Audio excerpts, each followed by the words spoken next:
चुगलखोर पड़ोसन। क्या कर रहे हो? छत पे जाके अखबार पढ़ूंगा। बस यही करो। तुम्हें पता भी है कि बहू क्या गुल खिला रही है? उसने नया फेसबुक अकाउंट बना लिया है। रोज 10 फोटो डालती है। हमारे परिवार की तो नाक कटवा देगी ये। और तुमको ये बात कैसे पता चली? अरे पड़ोसन ने बताया। उसकी बहू भी फेसबुक पर है ना, तो उसको पता चल गया। हाँ हाँ, जैसे तुम तो बहुत भोली हो। पड़ोसन रोज सास को उसकी बहू के नाम पर भड़काती थी। आज तो आपकी बहू कह रही थी मुझसे आके कि आप दिन भर खाती रहती है, खा खा के घटोत्कच हो गई है। क्या? उसने मुझे घटोत्कच बोला? अरे वो खुद ना कटी सुपर्णखा है। आप कह रही हो तो सही होगा, लेकिन आप उसको बताना मत कि मैं ये सारी खबरें आपको देती हूँ। शाम को जब बहू पड़ोसन के पास जाती है, आज तो तेरी सास तुझे सुपर्णखा कह रही थी, कल ताड़का भी कह देगी।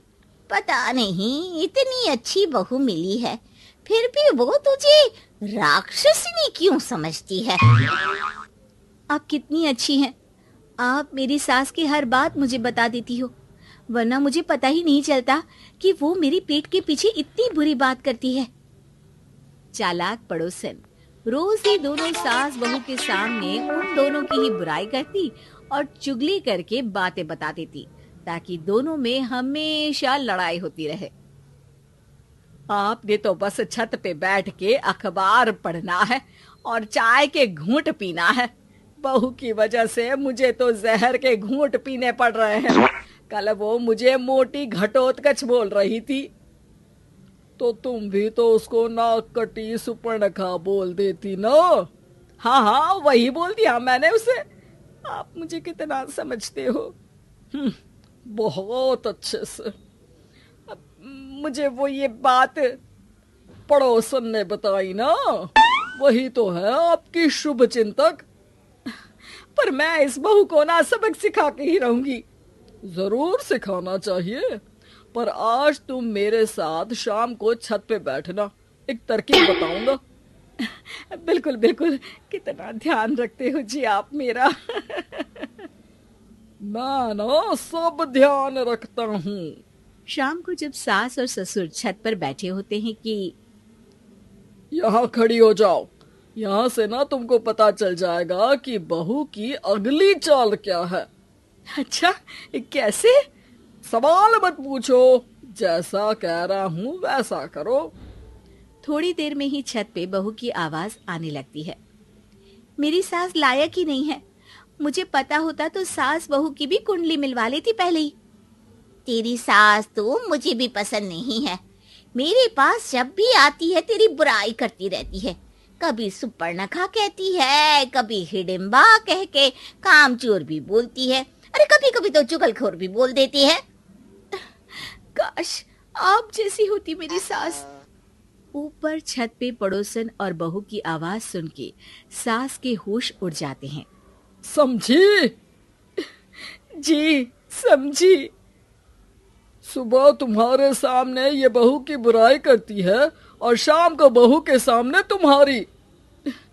मतलब आप सिर्फ अखबार नहीं पढ़ते, सारी खबरें भी रखते हैं। अब तो इस पड़ोसन को भी सबक सिखाना पड़ेगा। शाम को सास बहू को जाके पड़ोसन की साजिश के बारे में बता देती है। हाँ, मुझे माफ कर दो माँ जी। तुम भी अपनी माँ जी को माफ कर दो, इन्होंने भी तो तुमको बहुत कुछ कहा है। अरे बस बस, अब ये सोचो कि पड़ोसन को सीधे कैसे करना है।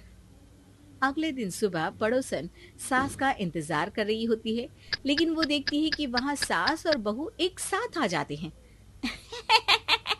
अरे अरे, आज दोनों एक साथ।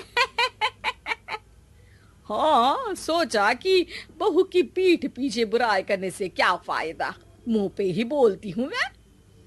हाँ, मैंने भी सोचा आपको 2 बार मेहनत करनी पड़ती है, एक ही बार में काम खत्म कर लोगी। हैं? वो मैं आप लोगों को कैसे पता चला? क्योंकि ऊपर वाला सब देख रहा है। पड़ोसन ऊपर देखती है, वहाँ ससुर हंस रहे होते हैं। मतलब आप हमारी बातें सुन लेते थे? हाँ, सुन लेता था और मजे भी लेता था। आपको तो शकुनी होना चाहिए।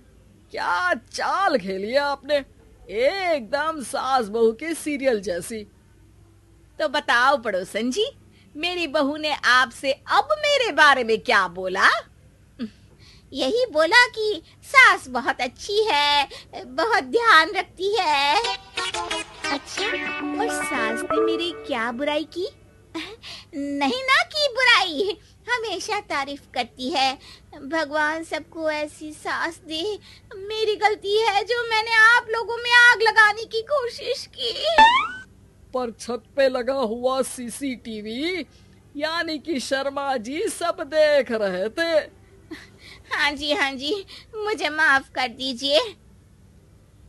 माफ क्या, आपको तो अब हम साफ ही कर देंगे अपने वालों की लिस्ट से।